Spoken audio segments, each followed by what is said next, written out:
Guys. Good morning, Morning, ma'am. ma'am. Good Morning, morning, ma'am. ma'am. Good morning, ma'am. Good morning. Good morning. So, good morning, ma'am. I would really like to thank you for allowing us to have an interview with us today and giving us some of your precious time to participate in this interview is really appreciated. So, we are from BSED 2C, ma'am, and this interview is for the compliance of our requirement in PED 109, the teacher and the community, school culture and organization. So, rest assured po that all informations in this interview will be kept confidential, and my name is Ina May B. Factor, and these are my classmates po.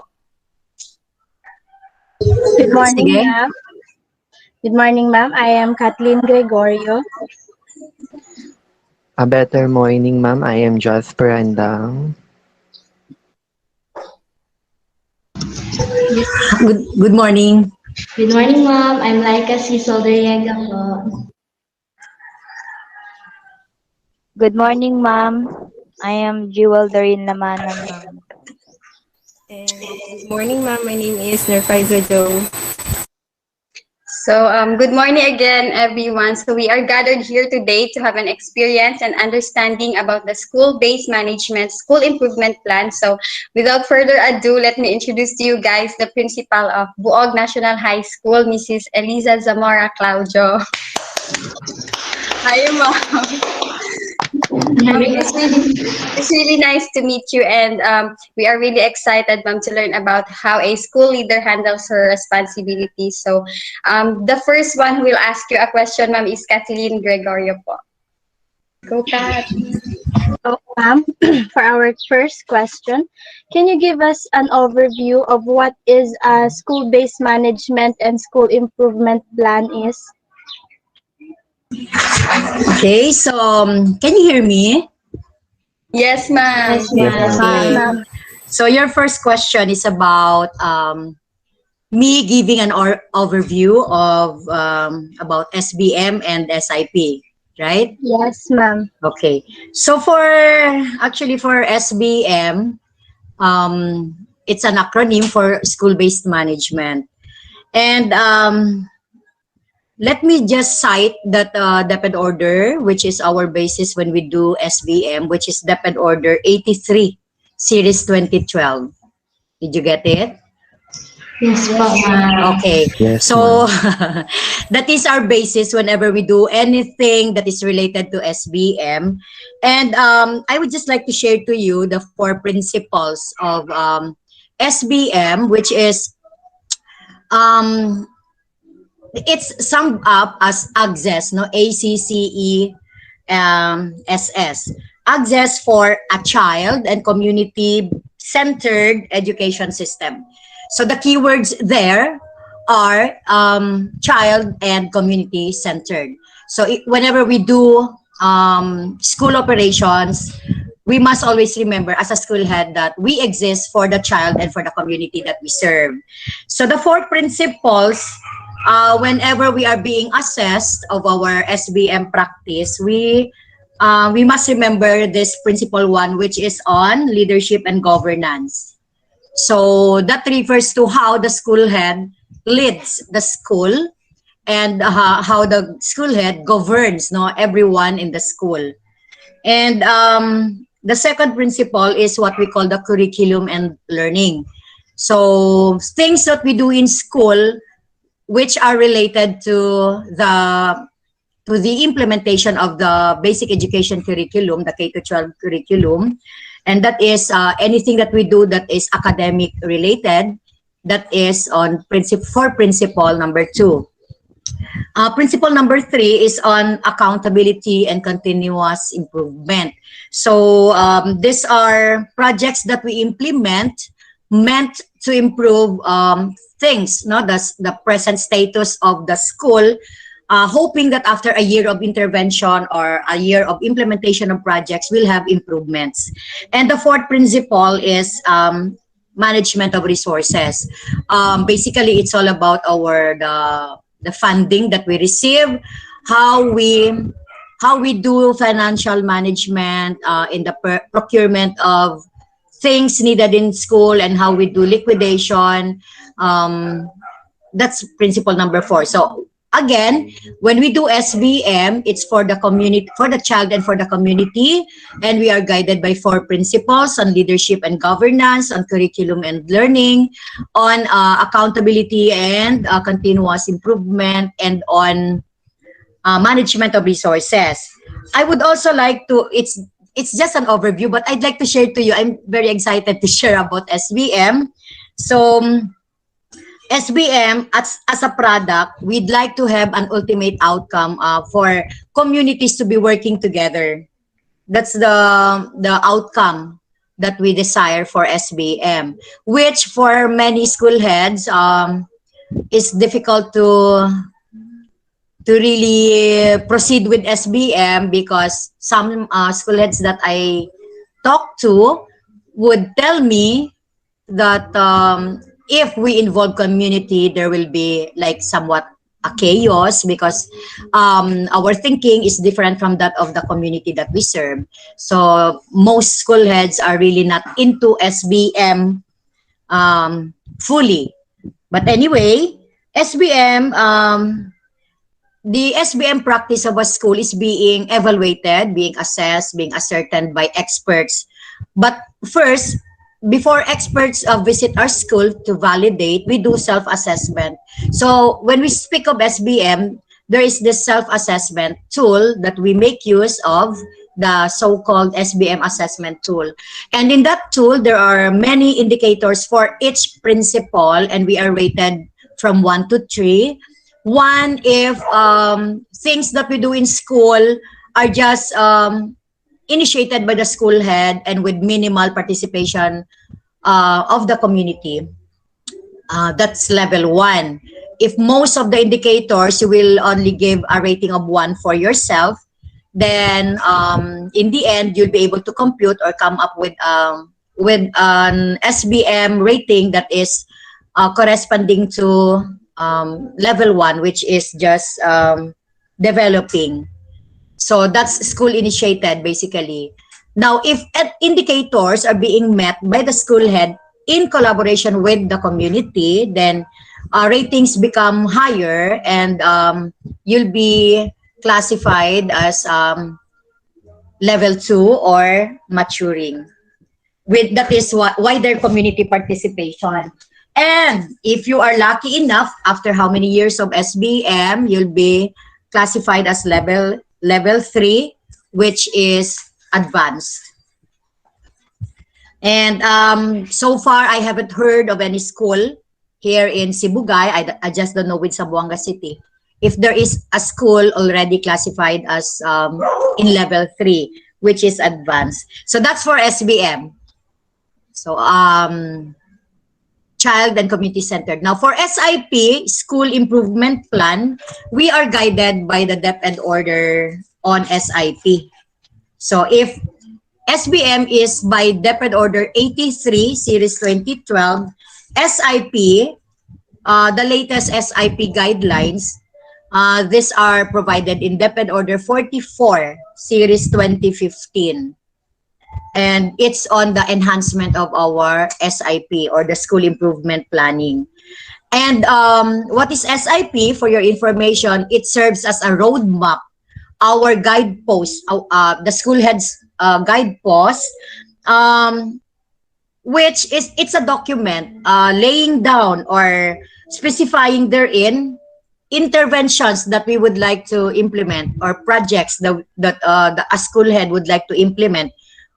Projects that are solutions to problems that are met by the school. And of course, it's not only a work of the school head. The SIP is not just the school head's role, but in collaboration again with community and other stakeholders. So SBM and SIP are interrelated concepts whenever we, for the school head. And we just remember that whenever we prepare our SIP, the projects that we must enumerate therein are solutions that aim to improve the key result areas, or KRA, in education. What are these 3 KRAs in education? The access, quality, and governance. Again, we we see or we hear the word governance. SBM has that principle one, which is on governance. And then curriculum and learning in SBM, which is principle number 2, we also, that can be tantamount to quality of education. That is for SIP, KRA. And of course, the access for quality education. And SIP is the basis of our AIP, Annual Implementation Plan. SIP is a 3-year cycle. So when we prepare our SIP, it's good for 3 calendar years. And then our AIP are called out is our annual AIP for years 1, 2, and 3. These are called out from our SIP. And the process that we go through when we prepare the SIP, we have 3 steps: the assess, the plan, and act. So assess is when we identify which are our problems and which are our priority improvement areas. And then when we do step 2, which is plan, it is when we formulate the solutions, the possible solutions, the alternatives that we are about to implement. And when we say act, that is the execution of our planned projects. So SBM and SIP, once again, these are interrelated concepts. That's for question number 1. Yes, Thank you, ma'am. now Thank we you, have ma'am. an idea of what is SBM and what is an SIP.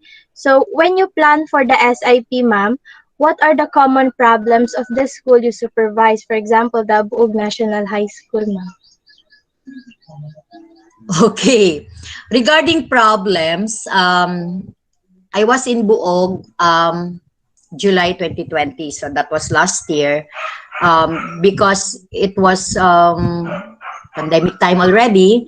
So I'm not really familiar with the problems, but let's just have the problems that are common to schools that I already served as principal. So let me start with having students at risk of dropping out, or we call them the SARDOS. No, drop out is prevalent in schools. That's one problem. Another problem is that low MPS, or the mean percentage scores that schools record whenever students take the National Achievement Test. So non-mastery of concepts, that is low MPS, especially in national exams. Another is on student discipline. We meet problems related to misbehaviors of students, and also problem related to the availability of instructional tools, equipment, materials, and supplies, limited. So the limited availability of instructional tools, equipment, materials, and supplies, that's really a problem. Then we also have a problem on employee capabilities or teacher capabilities. That could be another problem, especially if you'll have teachers, a teaching workforce that composed of teachers who just graduated from college, especially if you will be handling a small school. Then, of course, minimal problem on the work ethics of your employees. So these are just the common problems that I can remember of. Thank you, ma'am. Thank you, ma'am. So we would like to know, ma'am, what are the causes of those problems? All right. Causes. If we are to do root cause analysis, it will be a long process. So let's just have some assumptions or opinions or mga things that I have heard of as causes. If we talk about dropouts, then if you're familiar with the school form 2, the record of attendance of students, there are many causes, possible causes that are listed down there in that school form 2. And I can remember that these causes are categorized. There is this personal issue, family issue, social, economic. Those are just some of the causes that I remember. And of course, if you I don't have that data really. I was not able to bring our SF tool, whatever was the most prevalent cause, but I can say that it's more of the economic. Students who live in far-flung barangays, some a distance from our school. These are students who meet problems economically for lack of money for transportation and for their baon and for whatever requirements needing financial support from parents. And of course, because of this, these dropouts will just, this SARDOS, the students at risk of dropping out, will drop out from school because for lack of financial capability of the parents. And for the problem on low achievement or the low MPS in national exams, I can say that it's basically it's on the reading level of students. I don't know why there is this existence of struggling readers, frustration readers. If I cannot speak also of the data, but I know of the prevalence of grade 7 in every high school. I can say that 50% and more of the grade 7 students in high schools are frustration readers. They can read but without comprehending. Of course, if you take exams and you don't understand the question and all, then expect that there will be no mastery. So I can say that it's the reading, it's about reading of the student. And then on the problem with student discipline, I can say that we're familiar with the quotation that charity begins at home. So we don't, if discipline is not instilled among children in their respective homes, then that's a problem. Even if we have values education in school, whatever was already instilled at home will prevail. So we don't blame teachers for the discipline of students. We just exist as teachers to educate them or to educate them on values. And for lack of instructional tools, equipment, materials, and supply, of course, the problem there is the minimal budget or the MOE that we receive in schools, like in Boog National High School. We are allotted monthly MOE for junior high school amounting to 107,000. And then for senior high school, around 49,000. So if you add that up, we'll have about 150,000 per month. If you will be wishing to provide television sets for all the 45 classes, how much is one TV set? So you can't do that. You can only buy about 2 television sets a month. If we provide printers for teachers, individual teachers, the MOE will not be sufficient. If we provide bond paper, supplies, and other supplies, and then we have also percentage from the MOE to be allotted for maintenance of the school, for beautification, that's just 10% of the MOE. You can only spend about 10,000 pesos for maintenance. So if you wish to repaint, repair, you can do it all at once. Schools, classrooms have to wait for months and for years before being again rehabilitated or repaired. And then costs for employee capability. If you will be doing surveys, schools, teachers in schools, majority are bachelor graduates only. Maybe for lack of money, they cannot afford to go to for graduate and postgraduate studies, especially if they are married and they are just starting families of their own. So being educated for graduate and postgraduate studies will come secondary to these teachers.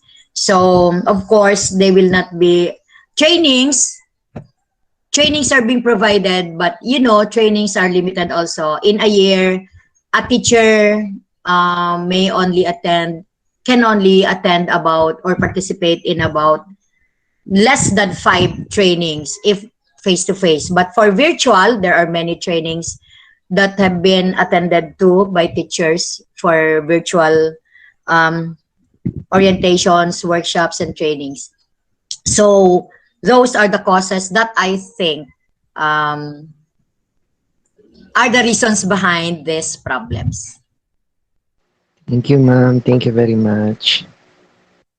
So thank you, ma'am. So it was actually a hard pill to swallow, especially the 50% and above students are not good in comprehension. So my question, ma'am, is given the problems and the causes of those problems, how do you handle them, ma'am? And especially, ma'am, for example, just like what you've said, you have teachers that are only bachelor graduates. So how do you handle the difficulties, ma'am, in their teaching strategies, ma'am? Okay, wait. I'd like to start with the first problem that I mentioned, which is on dropping out. So the interventions that we included in our SIP to solve the dropout problem, we do home visitations. So there is this what we call the DORP coordinator, the Dropout Reduction Program coordinator, a teacher assigned as DORP coordinator and overseeing monitoring the attendance of students per month. And then after a month of monitoring, there will be identified students who have been absent for how many days. And so it will be the role now of the DORP coordinator with his team also of about 2 members to do home visitations. But with the pandemic, so far in Book National High School, my DORP coordinator is just scheduling a once a month visit. And of course, in coordination with barangay officials, allowing the DORP coordinator to go house to house. Also, for that SARDO, to prevent the student from dropping out, in face-to-face, we have the guidance program. So, but before the student is asked to visit the guidance counselor or the guidance advocate, of course, it's basic for every advisor to call the attention of the student at risk of dropping out, and of course, with in the presence of his parents or guardians, and to try to ask for the cause of the student's absences. If the teacher fails to meet with the students and the SARDO and his parents, his or her parents or guardians, then it's time for home visitation. So the advisor will have to coordinate with the DORP coordinator. And then previously in my previous school, I had this intervention, the so-called Adopt a Student.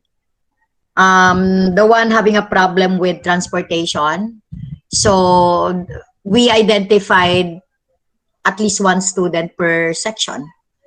And then the advisor or a group of teachers who are somewhat well off may contribute 100 pesos per month, such that those identified students will receive at least some amounts for transportation. So that's for the dropping out problem.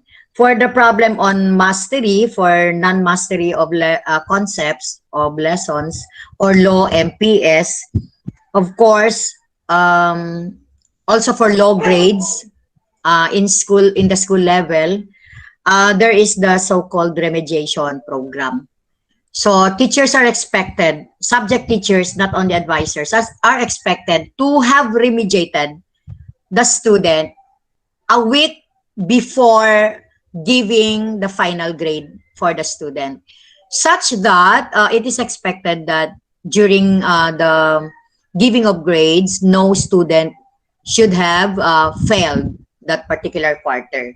But it's also a problem of time for on the part of the teachers to really do the remediation. But that's one intervention, the remediation. And for the reading, because I identified it as a problem, so there is this reading program. In our division of Sibugay, we have this, the division office coined the I Read program. There's a meaning to that for that acronym. I just forgot, but it's on reading. The R there is for reading, reading enhancement. I'm not sure with A, and then D is for development. So that's read, and then I integrated, I forgot. So that's I Read program.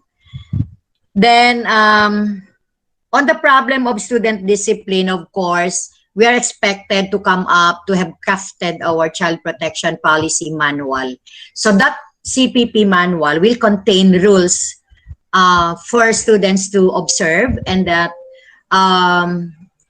any infractions or violations to these rules shall be properly dealt with, but not, we are enjoined to follow the non-punitive measures, no? Non-punitive measures, not punishment, but positive discipline. However, the teacher will do that or implement that positive discipline is another story, kasi mahirap, it is difficult to think of positive discipline measures. Like if the student is misbehaving, you will be assigning the student to be the checker of attendance so that he will feel an authority or involved. I cannot, hindi ko marinig si Ina May kasi you were responding to what I am saying, but your mic I is actually off. said involved, Okay. ma'am. Okay. So na-read ko yung lip na parang nag-lip reading na lang ako. Okay.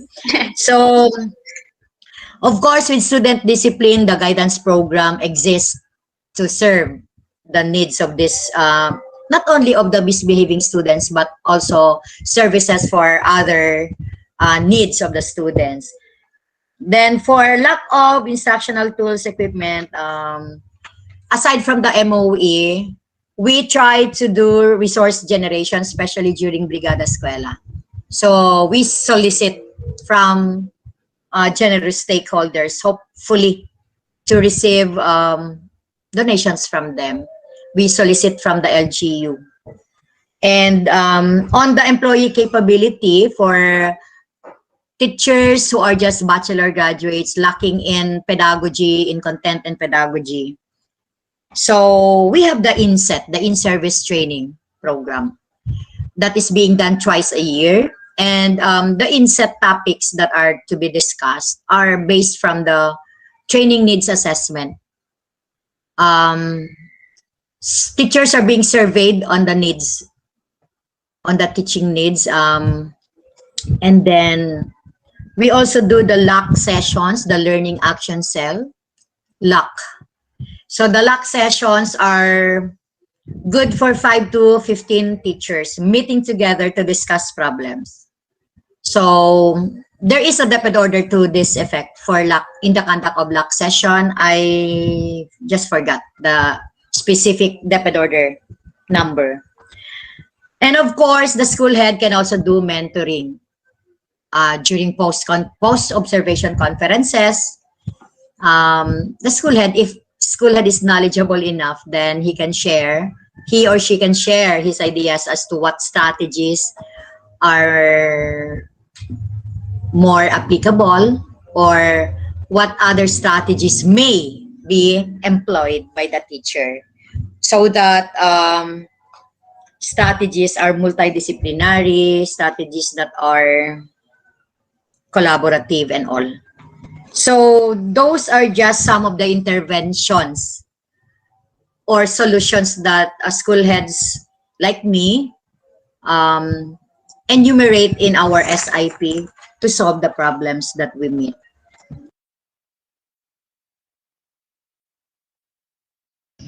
Thank you for that, ma'am. So it's very nice to know what are the steps to really initiate these kinds of programs, ma'am. We really learned much about these activities and plans to deal with these kinds of problems, ma'am. Thank you for that, ma'am. So to further know about it, ma'am, who are the people involved when you plan for the school improvement plan, ma'am? And what are the resources did you use, ma'am? Okay, so I was expecting that you will ask me about the objectives because I read in the fourth question that what are the interventions and the objectives or activities. So before I answer your question, Lyka, just remember that our objectives in conducting or executing, implementing all these projects or interventions, of course, primarily, these are the objectives of every school head: to reduce the dropout rate or possibly to zero, but it's not possible. Of course, one dropout will not already give you 0% dropout rate, but that is the standard. To reduce dropout rate. And then another objective would be to increase enrollment rate, to increase participation rate, then to increase the achievement rate at least 75%, because that's our standard, 75% achievement rate, to increase promotion rate. Students in a particular grade level should be promoted to the next level. The standard is 100%. That is the objective when we speak of promotion rate. Then to increase graduation rate, also the standard there is 100% graduation rate. For grade 12 students presently enrolled, 100% of them, our aim is for 100% of them to graduate. And then increase completion rate. Before, completion rate is when the students that who enrolled in grade 7 should complete grade 12. 100% of them should complete, but that's also still a dream, because if we have 400 grade 7, only how many would be able to reach grade 12? And then another objective would be to increase the number of independent readers, or to reduce the number of struggling or frustration readers to 0. Or when we speak of discipline, to reduce the number of bullying cases. And of course, on employee capability, to increase employee performance ratings. Now, going back to the question of Lyka, which is on the who are the persons involved in school improvement planning. We have the so-called school planning team, or the SPT. And heading this SPT is, of course, the school head. And as members are the school governing council chairman. I did not mention the SGC in the SBM. When we do SBM, the stakeholders helping the school head, these stakeholders are members of the School Governing Council, or SGC. So the chairman of that SGC, the chairperson, is a member of the SPT, the school planning team. Ang dami ng acronym, no? Okay, and aside from the SGC chair, I have as member in the SPT, the PTA president, or any parent representative. But of course, it is preferred that the PTA president will be a member. Because of course, after meeting with the PTA president, he or she will meet with the PTA officers for dissemination of information. Then another member is the barangay LGU, or the municipal LGU representative. Of course, the one assigned for education, the education chair in the barangay or in the municipal, will be invited to become a member of a school planning team. The SSG president, the Supreme Student Government President, is also a member, or any student representative. And lastly, the president of the employees or the teachers association as member of the SPT.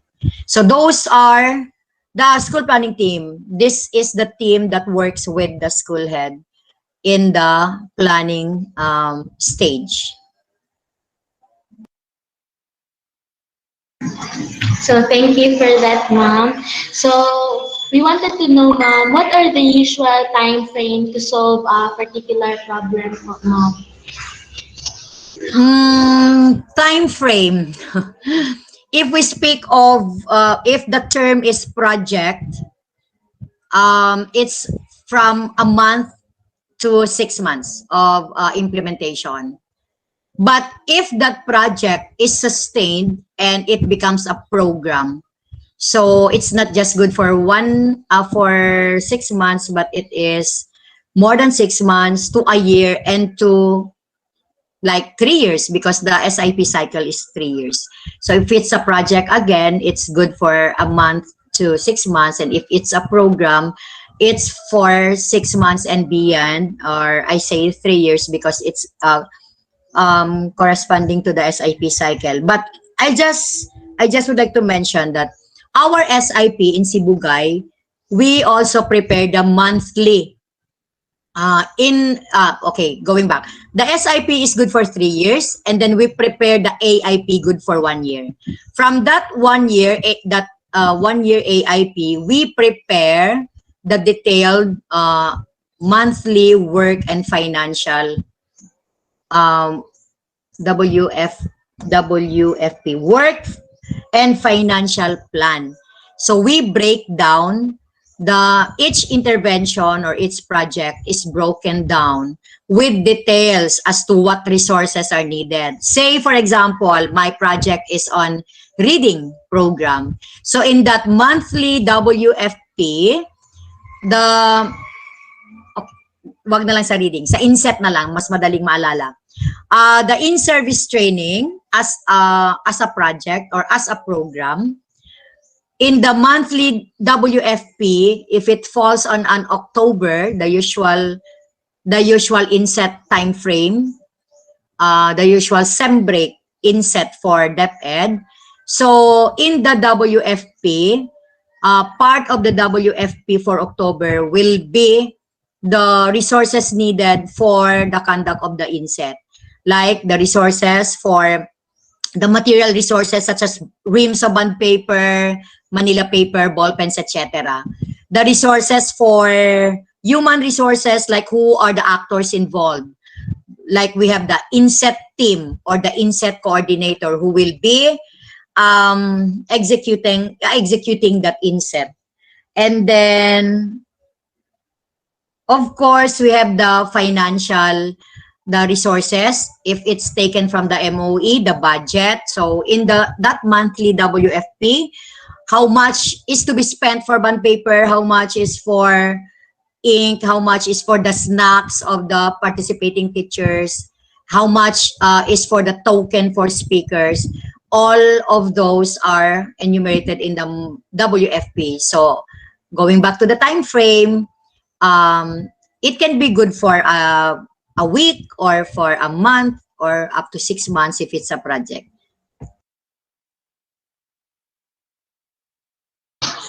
Thank you for that, ma'am. Thank you for sharing this with us, ma'am. But before, may I ask if I am audible, ma'am?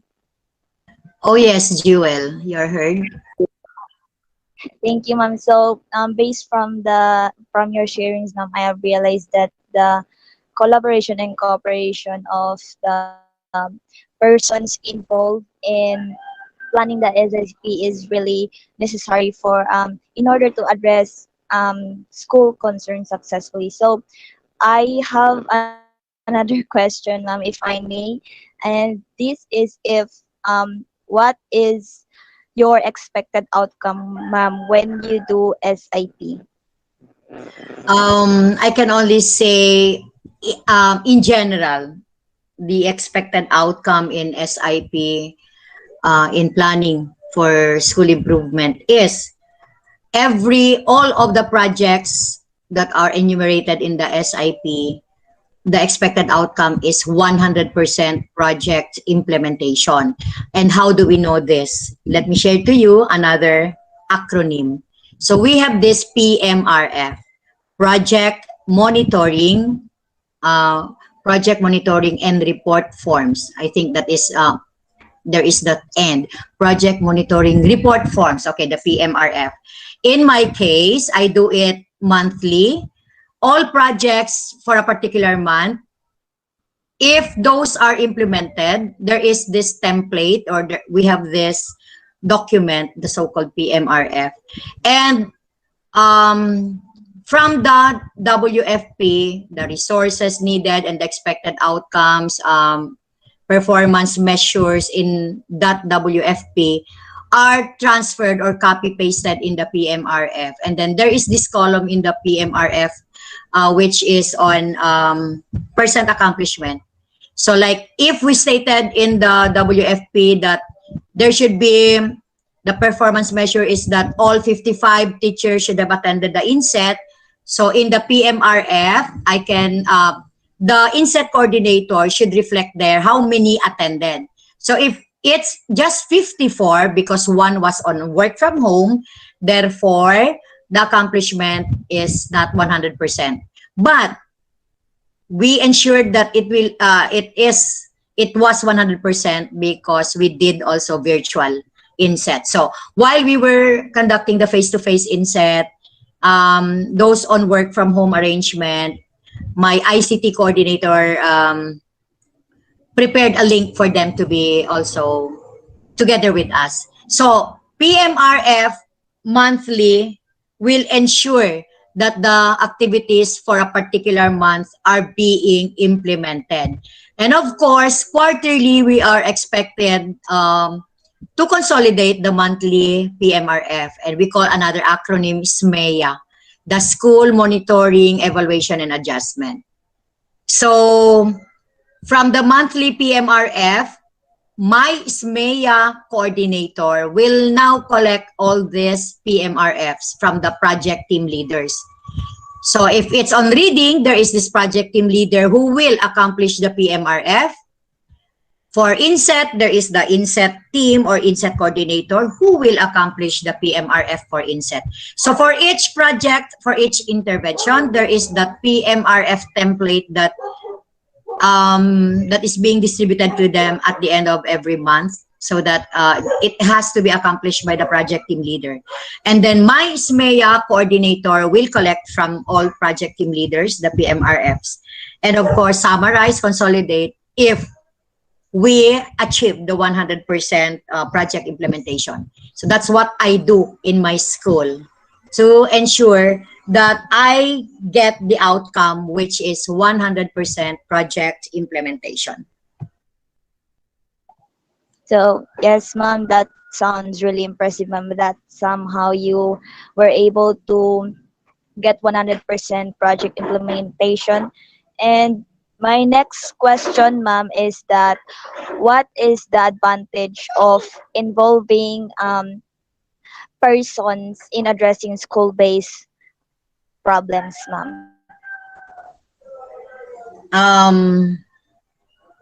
In SIP, in the preparation of SIP or in school improvement planning, if you do it by yourself, then expect that people will not be with you because there is no co-ownership, right?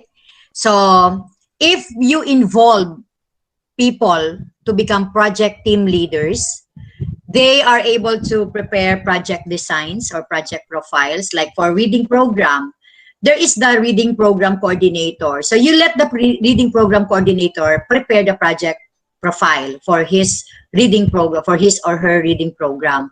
And of course, if there is ownership, the reading program project design will be incorporated in the SIP.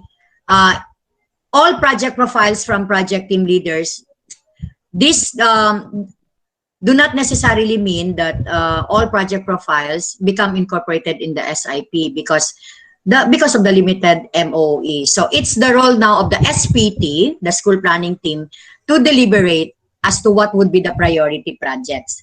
So with the involvement of people, of the both internal and external stakeholders of the school, internal being the students, represented by the SSD president, the internal parents, stakeholders, represented by the PTA president. So all these stakeholders will have a voice in the preparation of the SIP. You can expect there is co-ownership, and of course, this co-ownership will be tantamount to support. They will be supporting because, of course, the projects came from them. If it will be the idea only of the school head, then expect that they will just they will not give their full support. So once again, if there is co-ownership, if it is participatory, there is co-ownership, and there will be support. Okay po, Yes, ma'am. ma'am. Thank you so Yes, ma'am, now that you have shared us your solutions and the expected outcomes for the problems, for our next question, we wish to know what are the advantages of this SBM SIP, and are there also some disadvantages to it, ma'am? Okay, advantage. Generally speaking, the advantage, Nurfaiza, no? So generally speaking, the advantage if you have SBM and an SIP, which is participatory. So as mentioned earlier, the meaning of SIP is it serves as your roadmap. So if you have the map, then you are guided. Okay, so as to because of SBM and SIP, you will know the directions that your school will go to, your vision for the school. You will know what is your vision for your school, and you will be guided as to what to do to attain or to make that vision come true. Again, the SIP, SBM will be your guide, so that you will get to the direction that you, or to the destination, to your destination. For your future vision for your school. So the keyword there is guide, and then direction, and then it's for your future.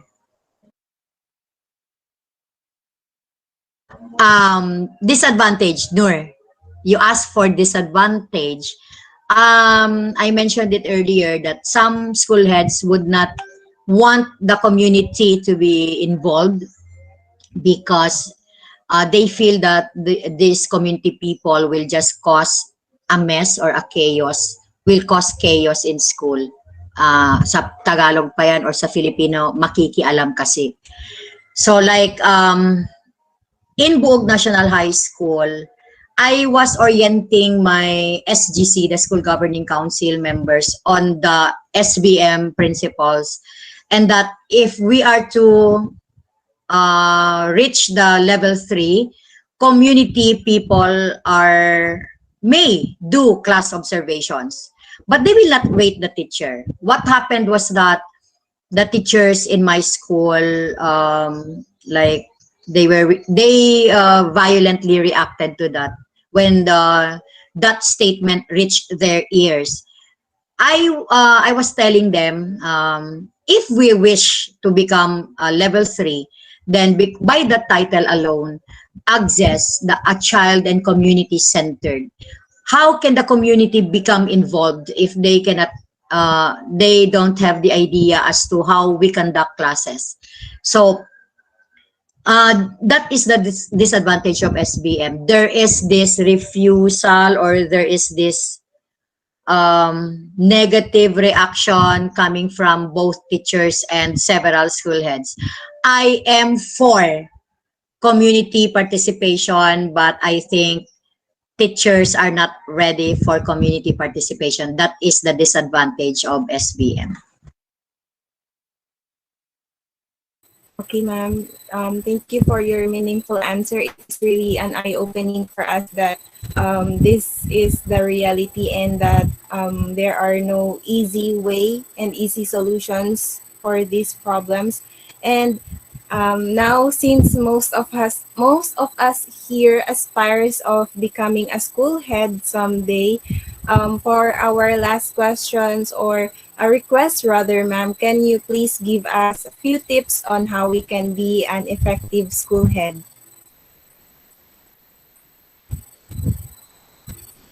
So, of course, first and foremost, once you graduate, you become teachers first, 'di ba? Uh, there is no such thing as being assigned a school head without passing through the or being able to hold teaching positions first. So, how to become an effective school head is, of course, before that, you need to pass the national qualifying examination for school heads, because this time it's not anymore whom you know, but it's standard based. You need to pass the exam. It's a national exam by NAEAP, or the National Educators Academy of the Philippines. So preparing for that NQuest or the exam, you need to be, as students now, you have to be responsible, or to be academically inclined. You have to be like serious in your studies, because what you are learning in college, these things will also be the theories that you learned in college. This will be applied once you become teachers. And of course, as teachers, if you become teachers, you prepare yourself, you arm yourself academically again, not only finishing bachelor's degree, or not only graduating from your bachelor studies, but also have graduate and postgraduate education, because what you learned in bachelor in college are just basic, and once you go to the master's and the doctorate programs, then deeper, the discussion of this basic knowledge that you have in college will be deeper. And of course, preparing yourself to become principals, to really pass the test, you have to, of course, you have to have that, you have to have those strategies in taking examinations. Now, you are now a school head, assuming that you are now a school head. I am guided by that leadership by example. Say I have this policy on being punctual, in really ensuring that teachers arrive on time. As the school head, if there are policies that you would like to be implemented, be sure that you are the one, that you also are a good example. If you are not punctual yourself, then there will be a problem to your policy. So leadership by example, walk the talk. So it's that walking the talk. And then another is that I am guided by whatever policies I implement, I would like to be implemented in school. I make it a point that I have the legal basis. I just don't give policies without legal basis. And of course, if there is a legal basis, you are safe. Even if your decision is, the adjective is, I can't, the adjective is that there, you make decisions that are not famous, no? Decisions that are not pleasing to your subordinates. But for as long as you the decisions are legally backed, legally based, then you are safe as a school head. And that I am also guided by this quotation that friendship ends when duty begins. So even if you become close to me, you consider me a friend, I consider you a friend. But once you are always late, Then of course, I need to be talking to you about your tardiness, and that will be documented at warning or at first ano. So we go through the process, because remember that friendship ends when duty begins. I don't know if I am that inspirational with my subordinates, because I think if you implement civil service rules, then you are not famous, or you are not lovable to your subordinates, because they hate school heads who are strict. And I am a strict school head, and for as long as I am safe with civil service rules, then secondary lang relationship with the subordinates. I'd like to be inspirational to them, but I don't know how they see me. So how to be an effective leader or school head depends on your personality. You are likable if you are lax. You are likable if you are lenient.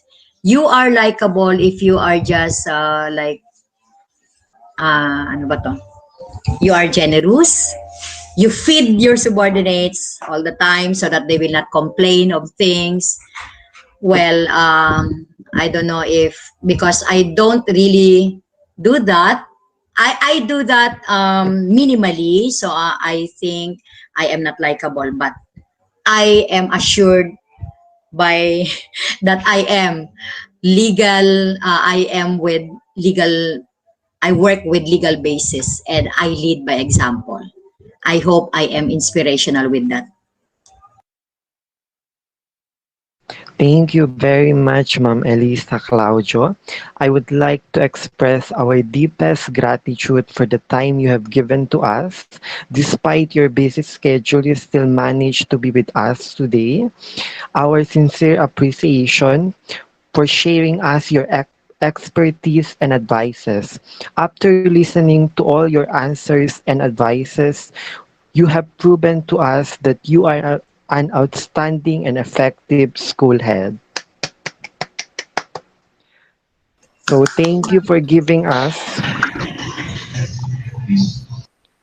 the opportunity to learn from you and for the fruitful knowledge that we will carry with us for the rest of our lives. You are such a great inspiration and a big help to us, Ma'am. May you continue to help more people. God bless you and have a great day, Ma'am. Thank you. Thank you, Thank you ma'am. very much, Thank ma'am. you, ma'am, for this wonderful Okay. interview. So thank you also for being with me. I think you are potential teachers, because you have good communication skills, and the school will be, you will be assets to schools that you will be assigned to. Once again, good morning. Good morning, ma'am. Thank you, Good morning, ma'am. Good morning, ma'am. Ma'am. Thank Thank you, you. Please say ma'am. thank you, ma'am, Kaisha. Thank you, Ma'am. Thank you, ma'am.